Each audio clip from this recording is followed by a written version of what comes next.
welcome to another CMO Fractional Marketing Podcast. I can't even say my own business name. There you go. It's been one of those weeks. If you don't know who I am, my name is Simon Dell. I'm the CEO of CMO. If you don't know who CMO is, CEMOH.com. We are Australia's largest fractional marketing network, probably the world's largest fractional marketing network, and no one's ever going to pull me up on that. So I might as well just claim that. So if you want to find out anything about us, go and visit the website. You can find me on LinkedIn, Simon Dell, or email me, simon@cmo.com. I have a returning guest today. I think he's been on quite a few times now. I can lose track of it, but welcome once again to the podcast. Chris Jowsey, how are you? I'm doing well, Simon. Thanks for having me on. Is this your third time or second time? I want to say it's second. Oh, I kind of feel it was more than that, but maybe I'll maybe when you do third, maybe you ought to get a little trophy or something like that. So just first of all, let's tell everyone a little bit about you. You're down in Sydney, but tell us, give us a bit of your background and everything. Yeah, sure. So yeah, I'm a fractional CMO. I have been for probably the last 5 or 6 years, and my background's working in primarily digital marketing in the e-com space, working for big tech companies, and then really in my capacity as a fractional CMO, work across e-commerce brands, tech companies, professional services firms. But really, my remit is how to take kind of digital strategies and help businesses grow. And so, yeah, that's cool. That's my summary. That's perfect. Now, today we're going to talk about something called the AusPost 2026 e-commerce report. And we're going to talk about it because there is some really interesting statistics in there. But give us a little bit of an overview about what that report is and who's producing it. Obviously, it's Australia Post, but for the people that perhaps aren't in Australia, give us some context in that. Yeah, I guess, Australia Post, obviously our main delivery network here in Australia.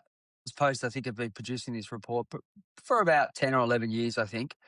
And so I'd say it's really the leading report in Australia around the e-commerce market as far as kind of sales activity, as well as what are the key trends in market as it pertains to kind of e-commerce. And really that's kind of ramped up since COVID. So, I'd say each year now it's published around the March timeframe, and it's a good insight into kind of what's been happening in the last 12 months around e-com and consumer behavior, I think, in this space. And I think there's a couple of interesting trends and how things are shifting. Yeah. And I have to say, there is a lot of data in it. There is a lot of information, and largely all of that information is extremely interesting and pertinent to anybody that is operating in any sort of online retail space in Australia, or if you're not in Australia and you're still selling into Australia, it's important as well. But we're not going to be able to sort of look at every single stat, otherwise we'll be here until Saturday. But what we're going to do is we're going to look at, I just wanted to sort of highlight a few of them and just get your thoughts on the numbers, the trends that are changing, and the long-term impact of that. And I think, the first one is obviously we're all spending a lot of money online. It's according to the report, it's $82 billion, which is a huge amount. But I think that the interesting, the most notable part of that is that growth seems to be slowing down. So what was your thoughts on that? It's 14% year on year, but that's slowing compared to what it has been. Yeah, I would say if you look back in the last 5 years, if you think about since COVID, there was a huge amount of growth that came off the back of COVID in e-commerce in general, obviously with lots of businesses shut down. So we saw this big kind of upward tick in that kind of 2020, 21, 22 period. And that was really, that was a goldmine for most businesses at that stage. And then probably 2023, 24, we started to see a bit more of a slowdown. Yeah. a bit more of a correction. It had to happen. That those kind of growth rates were never going to continue. And so I think 25 we started to see growth uptick again. So the 14% number I think is still pretty solid growth. But it's worth kind of caveating that this report really is up until the end of 2025. I think as most people know, 2026 has been a bit of a basket case so far across many, across many areas. Chris, that's understatement of the year. That is. So I think we kind of have to caveat what's in this report with what's kind of Yeah. happening the here and now.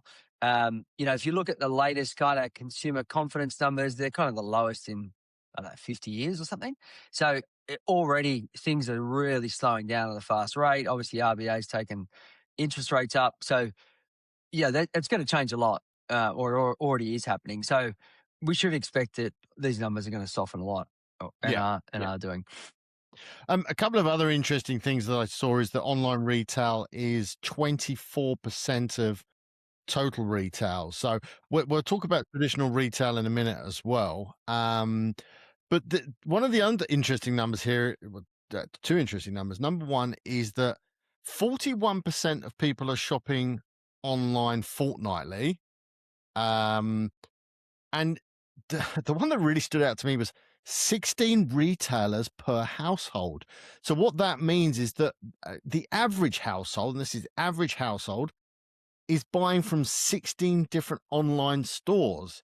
And I guess my question to you is, can you think of 16 stores that you buy from online? Well, I think there's probably the 4 or 5 go-tos for most things, and Yeah. then I reckon if you go through my credit card statement, there's probably there's probably another 15 or 20 random ones. Probably. And so, yeah, I think that, I mean, in the stats they give in the report, I think it's doubled in the last 10 years.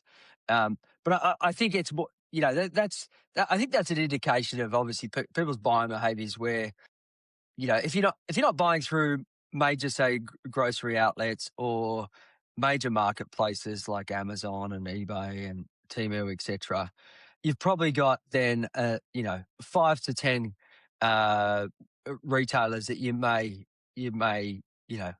buy from probably on a little bit more irregular basis. Um, but it's definitely changed a lot. I think we're seeing this kind of broader spectrum of retailers that people are comfortable purchasing from. I think as well in the last kind of 5 years, the experience for most people buying online is fairly consistent now. I mean, 5 years ago, you would stay away from a lot of e-commerce sites just because they weren't, there was no trust there. You weren't probably comfortable buying from half of them. Um, and so you probably stayed to ones that you're probably more comfortable in, and particularly for the older demographics. And we'll come to that later, I think, as far as kind of this huge amount of growth in that area. Yeah. Um, Yeah. but yeah, I think that's probably, it's one of the bigger trends I think in the last couple of years is just, there's a broad spectrum now of retailers. There's also this habit as well of people buying from multiple brands. I think, and this came up maybe in last year's report or the year before, where there's just not a lot of brand loyalty when it comes to buying online. So, whether it's jumping because the latest sales are on, and particularly the younger demographic, they're quite happy with jumping between shops and brands, whoever's got the best deal. And so I think that's also a big driver. It's interesting because when I saw that stat and I read that, uh, I was sitting there going, what, do I buy from 16, whether I'm the demographic or not, do I buy from 16 different retailers? And I guess, straight away you've got, your major supermarkets, Amazon, as you said, Temu and things like that. And what I thought was quite interesting, certainly from me, is the variety of weird shit I buy online. And reading this report made me sit down and go, what was the last 5 things I bought online? you know, and I'm just sitting there going, this is it was bizarre because I bought a box of pesticide So these are my last five things, Chris. Yeah. A All right. box of Last five. pesticide, box of pesticide, because one of my chili plants was being attacked by some sort of fungus, right, or fungicide, whatever, right. So that, and I was like, can I be bothered to drive to Bunnings for a $10 pack of fungicide? I was like, no, fuck it, I get it delivered, right. The second one was a party game. I buy a lot of games, board games. You can kind of see them on the back here. I buy a lot of those. That's fairly standard for me. I buy way too many of them. I bought a watch off Temu because I just genuinely was interested in seeing what a $5 watch from Temu looks like, or it was a $10 watch. And I have to say, it lived up to all of the expectations of a $5 watch. So, and then I bought some mouth guards for my kids who had just started to play rugby. And then bizarrely this morning, Chris, I bought a fucking trombone online. It's hilarious. My Where do son, you get a trombone from, by the way? there was a store in Sydney. My son is learning the trombone at school. He's still at primary school, but they were like, don't buy an expensive trombone until he goes to high school. So go and get the cheap one that he can use for the next 2 years.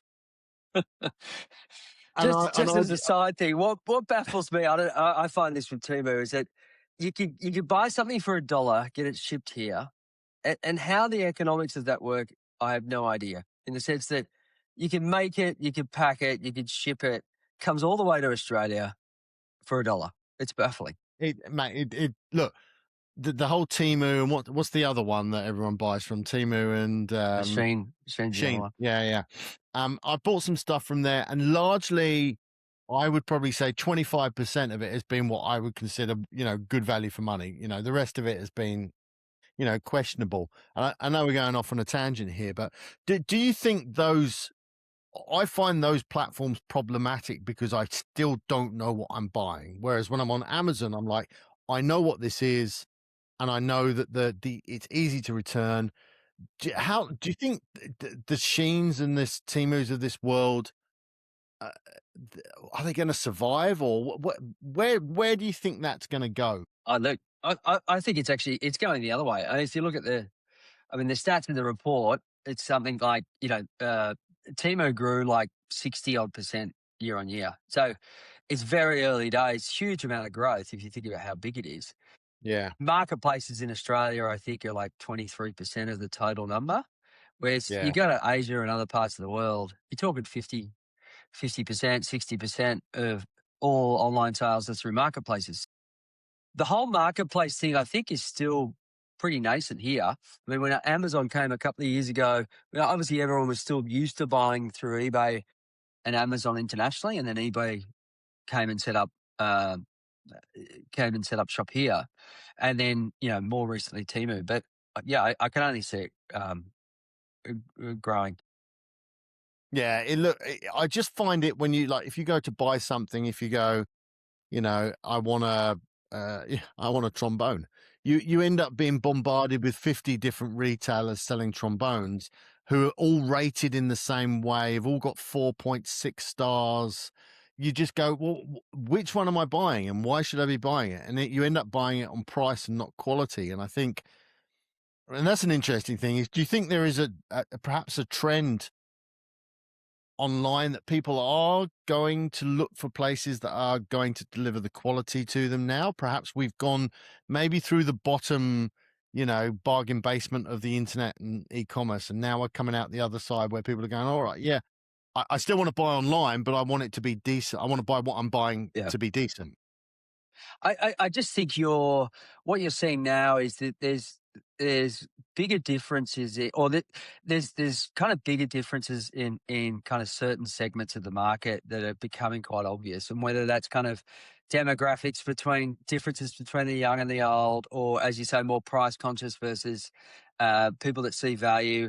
I just think there's a broader market now that can offer all of those things, and I just think being really clear about what your proposition is, and whether that's, as you say, it's if you want to go chase price, you can chase price, but being clear about what your proposition is in market, and particularly when you go to, if you decide as a smaller e-commerce business that you're going to sell via marketplaces or sell direct, you've got to be super clear about how you're going to proposition yourself across both of those, because you can get into trouble, particularly the smaller players. You go and start selling products on Amazon, etc.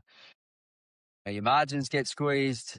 It may be great as an acquisition channel, but then you've got to really think about, well, how are you going to differentiate between what you're offering on your own D2C site, um, versus what you're seeing on marketplaces.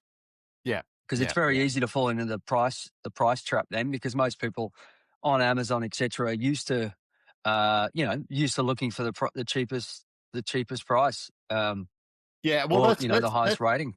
yeah, let's flag that because I think that's quite interesting. Is that one other quick comment there is that the average basket size is around $96, which is kind of where I always which is where I always thought it was. So that doesn't necessarily surprise me.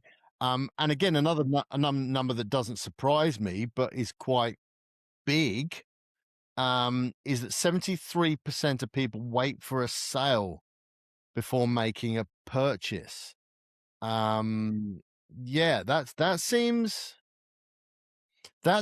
like we're all just sitting here in this circle waiting for the online retailers to discount before we make the purchase. Look, It I mean, some of that, that's trained behavior, right? Because um, most people now most retailers are in the cycle of Black Friday, Cyber Monday. Before it was Boxing Day, maybe end of financial year. There was a couple of times through the year, but most people are trained now, and you've got these big sales events, and then through the year, um, you've got heavy discounting. And I think we just came out of a period of kind of heavy discounting the last couple of years, where retailers are kind of using that as a primary acquisition tool. The problem is everyone then starts to expect it, um, yeah, and particularly the younger demographics. They'll essentially just jump around waiting for the yeah, best deal. yeah, yeah. It's I don't think it's I mean, that's the difference. If you're making a decision to purchase something, maybe that's an age thing as well, because I'm sort of going, I'm not gonna sit and wait for a week, 2 weeks, or till, November for a sale. Um, you know, if I need a trombone, I need a trombone now. You know, I can't sit there and wait for that retailer to put trombones on discount. Um, so I think personally there's purchases that are necessities and then purchases that are perhaps luxuries. Yeah, that's right. And I just yeah, and I just wonder that's 73 then just seems really high. I don't know why that's maybe that's they're not always waiting for the sales, but that's just a um um just a flag that they're looking for. So anyway, um there's a lot of other stuff here. Another thing I thought was quite interesting was the buy now pay later splitting. That seems to be a key thing. Is that's something you still see growing? Yeah, I think this probably ties back to the shrinking basket sizes. Is that and you've got now, there's a lot more people buying, like your example, where you're buying groceries, you're buying fertilizer, all the kind of stuff you normally go to Coles, Woolies, Bunnings for. People are getting quite comfortable just buying those online, getting it delivered the next day. Um, so that's shrinking basket sizes, and then from a payment standpoint, people are used to then just having accounts, or from a buy now pay later standpoint, splitting over four payments. It just becomes the norm for a lot of people. They may have a PayPal account and then have a buy now pay later, or both, and they'll just kind of oscillate between the two, as opposed to just lumping everything on a credit card. Um, so that's definitely shrinking. It's definitely shrinking basket sizes, but that's an opportunity in itself, because if brands are doing a good job around retention, they should be able to leverage that frequency. Yeah. Um, I find the buy now pay later really really easy to use, like probably too easy to use. yeah, The that's the trom problem. Isn't it? the trombone was on buy now pay later. I was like, because you just sit there and go, why bother doing it now? Why give the money when you don't have to give the money, especially if there's no there's no interest being charged, and and all those kind of things. So um, but just to sort of keep pushing through this, AI was a big part of this report. So tell me a little bit about some of the sort of key outtakes from the AI section of this. Yeah, I think that, I mean, Australia Post were kind of leaning in heavily to really just kind of talking about in the next kind of 3 or 4 years where it's going around agentic commerce. And that's really the ability for people to buy end to end using AI. Yeah. Um, obviously we're not quite there yet. I think that the stats they had in the report was something like, they expecting 30% of all e-commerce sales to go through an agent by in the next 3 years. But I think the biggest thing right now is really at that discovery layer. Most people now are quite comfortable using Chat or Claude or whatever their favorite AI tool is to at least discover brands. And I think there was a stat in there around, 65% of people globally are using AI for Mm. product research. And so I think the biggest opportunity for brands at the moment is really to sort out what they're doing around. Uh, Most people are used to investing heavily in SEO. It's shifting that budget to GEO, AEO, focus programs, making sure that they appear across, um, answer engines and as well as appearing Yeah. on Google as well from an AI mode standpoint.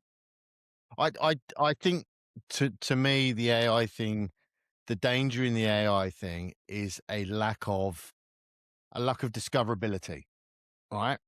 And I think if you're coming onto a website that, let's say, has thousands of products, um, my question is, if the AI there is going to guide you through a sale or whatever it is you want, where is there a danger? Do you think that customers will become reliant on AI, and that the AI will make the sale so easy that the you don't get this opportunity for the customer to look at other products, to Absolutely.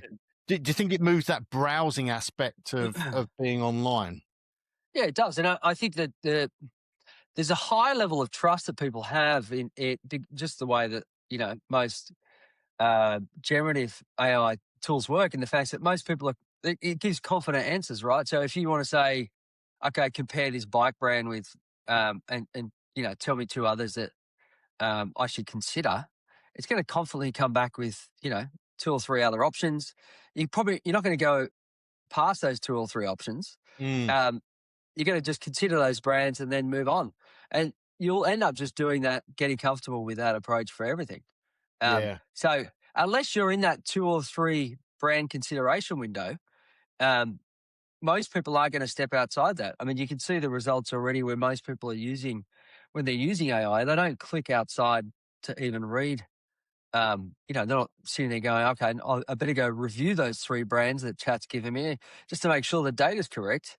People are just taking it on first pass, particularly for, 10, 20, 30, $50 items. They're not going to bother going to yeah. read the detail about it. Well, Uh, yeah, but then when that item arrives and it's a piece of shit, you go. I think that damages the whole proposition of AI, because I mean, there was an article this week about someone who'd made up a story and posted it on Reddit, and then 2 days later found out that um one ChatGPT or whoever it was saying it was the truth verbatim. Uh, it hadn't gone back to check any sources. So I wonder whether retailers who rely too heavily on AI are going to find that you know, that browsability is going to disappear, and somehow that's going to affect their income or affect their revenue. I mean, it's definitely going to affect shop fronts for sure. Mm, Um, and look, there's going to be data sources like that. Some of them are shifting between, having a heavy focus on Reddit, where others don't invest as heavily on forums as far as data sources, and that's going to shift and change. yeah, And then you've got people like Shopify who are building agent capabilities straight in, and so where shops are used to having product data feed into Google Shopping. for example, they'll have those capabilities that will build directly into ChatGPT, etc. Yeah. Um, and hopefully that cleans up a lot of the issues that we may be seeing at the moment, just around kind of accuracy of data. Yeah. Yeah. Okay. Um, there was something else here. That we were talking about the difference. You mentioned it earlier on, the difference in generational spend. Yep. Um, the older that you get, the more you prefer certainty over speed. Which which is applicable in a lot of my life as well. Not just e-commerce. Um, but boomers are, but not boomers, and I'm certainly not a boomer, and I'll fight anyone who says otherwise. Um, but us Gen Xers,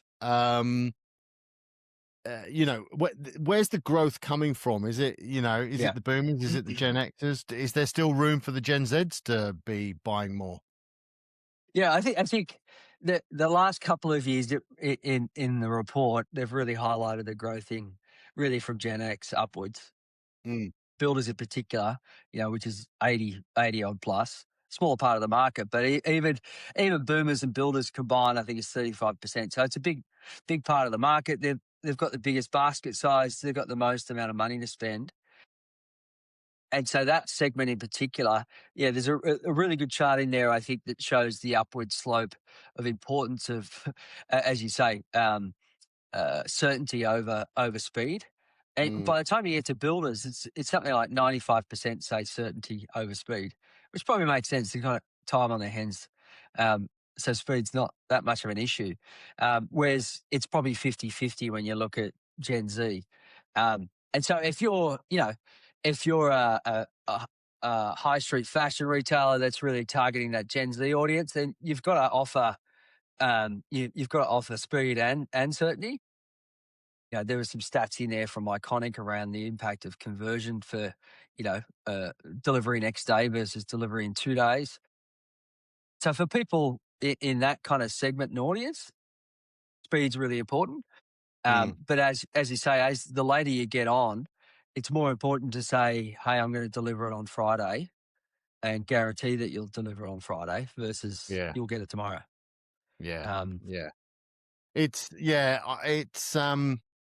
I mean, again, I look back on all the things, those 5 things I bought this week, and I go, what to me was important, and now you've just said it, and there was a comment here that, um, if you give them an arrival date or an arrival day versus some ambiguous fast delivery, that's what that older generation wants.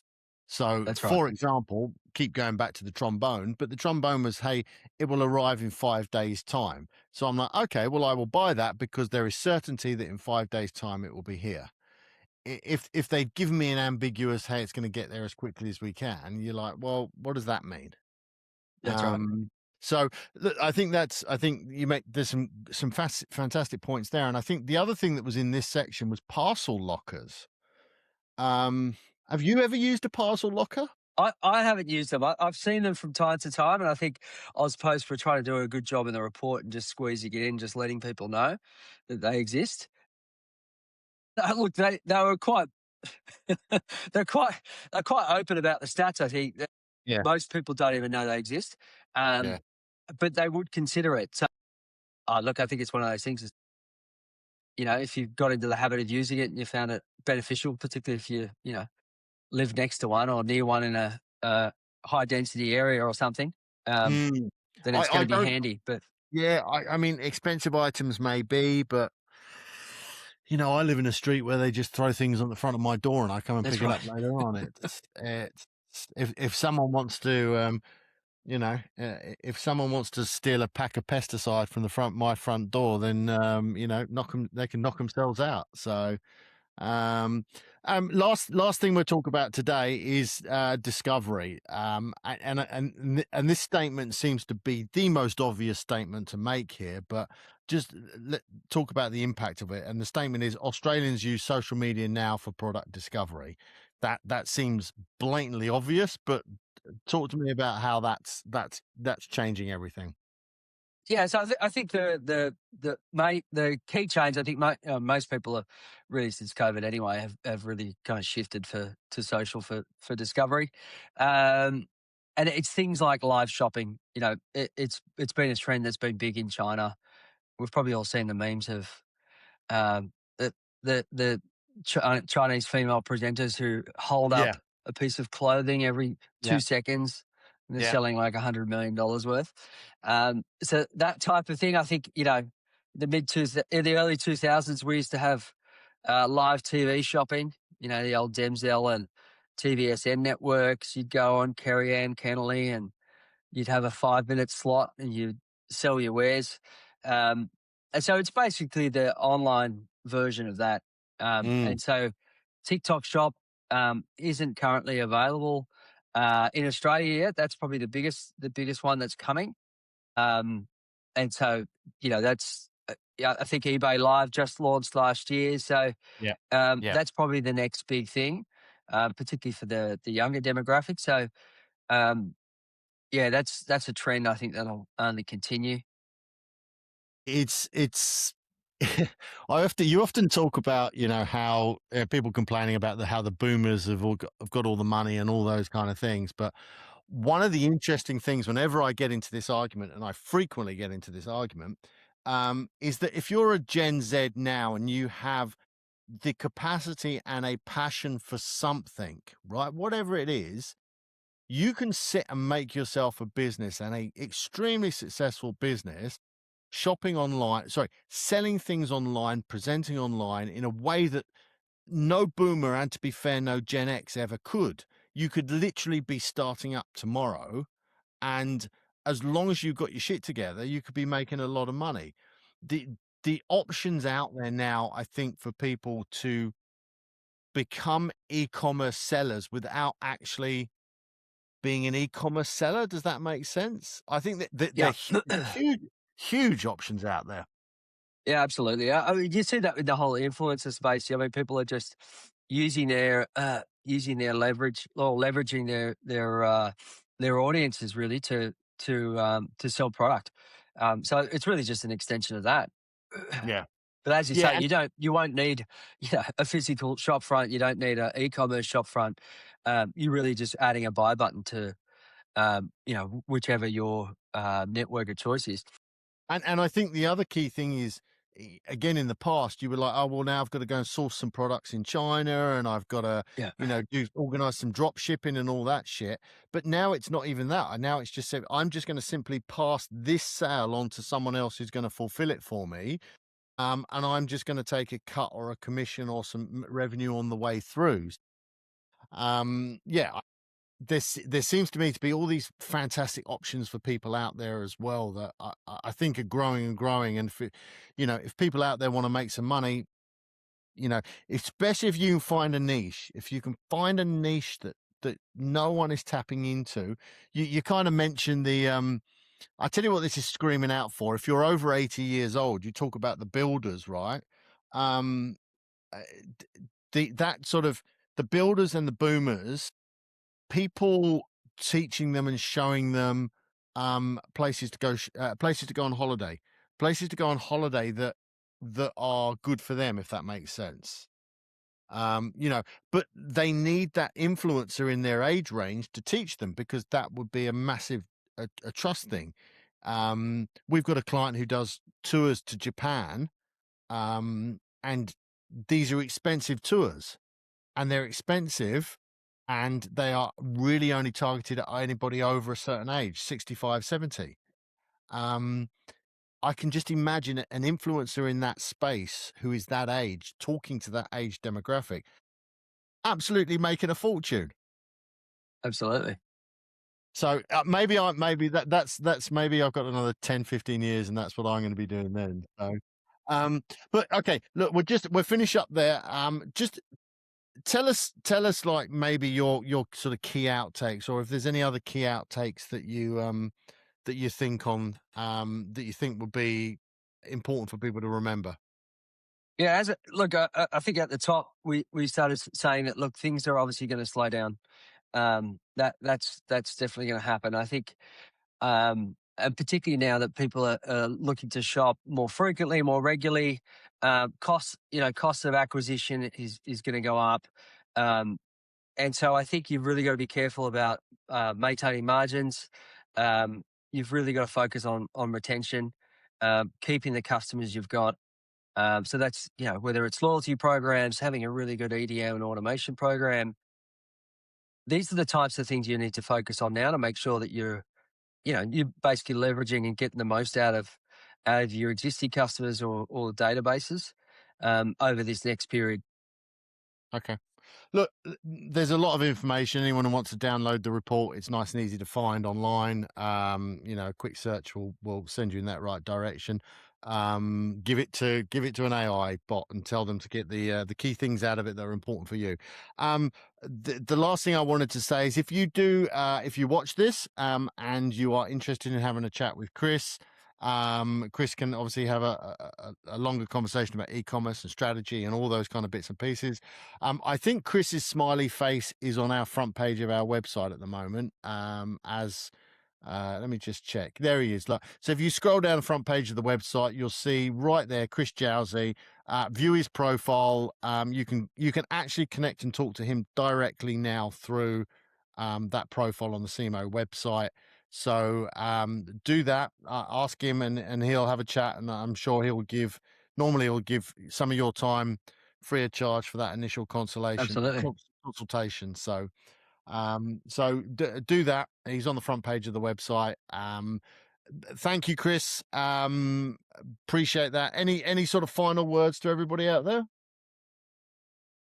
No, I think, it's been an interesting start to the year, and I reckon everyone's just got to hold on for what's next. Yeah, it's certain people in certain places making financial decisions for us, I feel, but it's not a lot we can do other than just keep our fingers crossed and hope it resolves itself. So anyway, mate, thank you again. We will plan out the third one. When you do a third one, I will get a little trophy or something like that, and then you can display it on your shelves behind you, versus me and the various assorted pieces of childish junk on my shelves behind me. So, uh, but mate, thank you very much. It's been super helpful, and I really appreciate your insights. Cheers. Thanks, Albert. No worries.